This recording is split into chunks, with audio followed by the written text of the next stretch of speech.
In order to get the good ending in Golden Axe 3, you need at least 500 points by the end of the game in order to face the true final boss. So in this video, I'm just going to quickly show an example of that, and I'm going to talk about how the points work. So yeah, without further ado, let's get straight into it. So, I do have multiple save states here. In this save state, I got up to the final boss without losing a single life. I have 4 lives, I didn't use any continues. And of course, if you couldn't tell by the numbers on the right, I did use infinite magic to cheat my way through this. So the ending plays, you know, the two walk, and then once this ending cutscene plays, if you have at least 500 points, lightning will strike, and that means you have to go back and face the true final boss.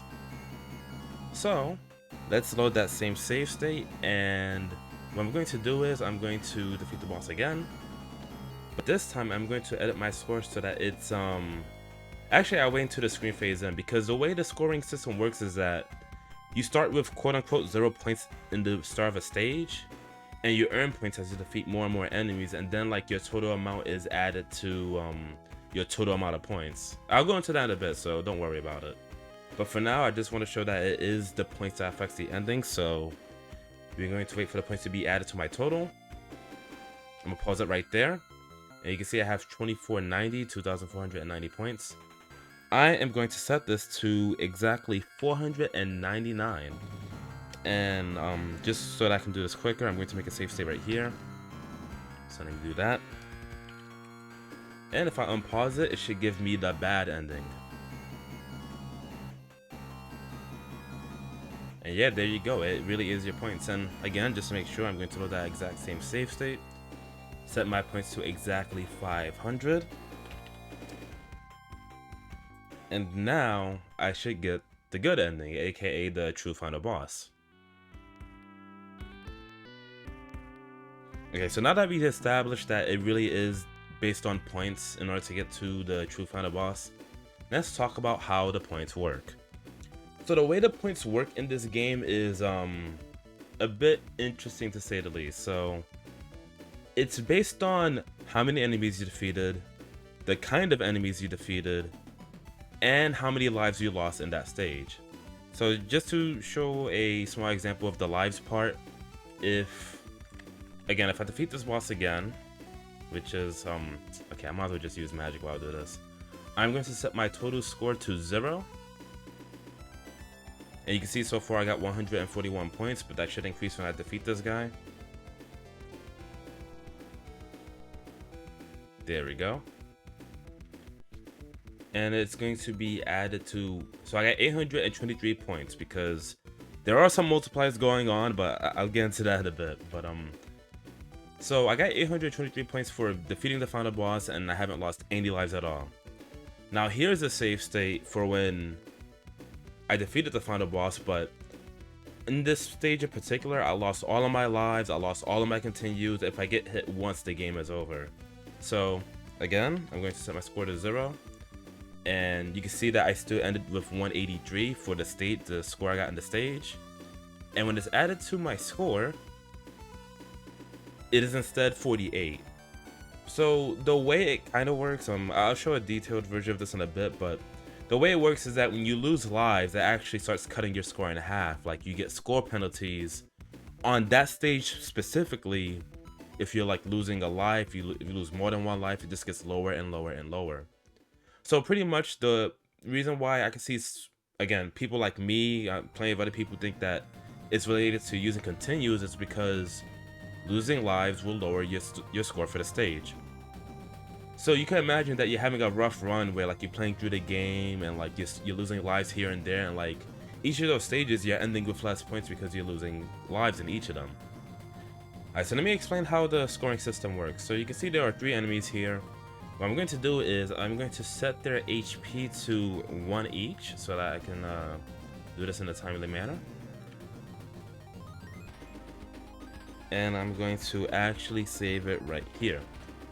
So when the enemies have 1 HP, they should go down in 1 hit, obviously. So that enemy goes down, and you can see right here that I got exactly 1 point for doing so. Now, here's the interesting part. If I say knock them out of the pit, which is going to be kind of hard to do, Give me one sec. There we go. So that enemy intentionally fell into the pit, and I got 2 points for the enemy falling in. So the way you defeat the enemies is actually a factor in how many points you get. In fact, if you defeat enemies by using magic, you actually get 3 points each. Now, here's the thing. I say that it's 1 point for defeating them normally, 2 points for throwing them into a pit, and I should get 9 points here, you can see right there. 3 points for defeating them with magic. It's not like raw points, like, it's actually a multiplier that's going on here, because, like I said, the way you get score in this game also depends on the type of enemy you're fighting. So, you got this big enemy right here. If I defeat him, he actually gives me 3 points. But if I use magic, it's pretty much a multiplier, so it's 3 times 3 instead. So I'll get 9 points for defeating this specific enemy with magic. There you go. So yeah, the amount of points you get depends on how you defeat the enemies, the type of enemies you defeated, and like, it also depends on if you were losing lives or not, because again, losing lives will like lower the score you get for that specific stage. And it's not permanent, so like when you, let's say you lost like 3 lives in this stage and then you finish the stage, well, in the next stage it kind of just hard resets, so you still have your total score, but now you're working your way up towards a new score to add to your like total amount. So even if you mess up in one stage, if you do really good at the next, you can still get plenty of points there.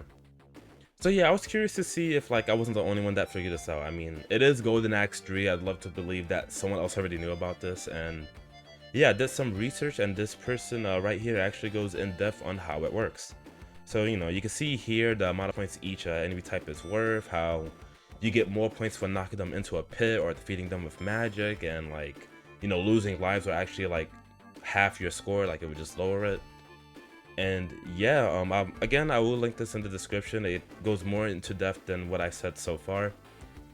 And I'm not going to go super deep into it in the guide. I'll probably just like at least mention it, because at the end of the day, it's not complex to get the good ending to Golden Axe 3. All you gotta do is just like, I mean, it is hard if you're not good at the game or you're not experienced, but no matter what, whether you're going for points or not, it's all about just playing the best you can, not losing that many lives, and you eventually get the good ending as long as it wasn't like too bad of a run.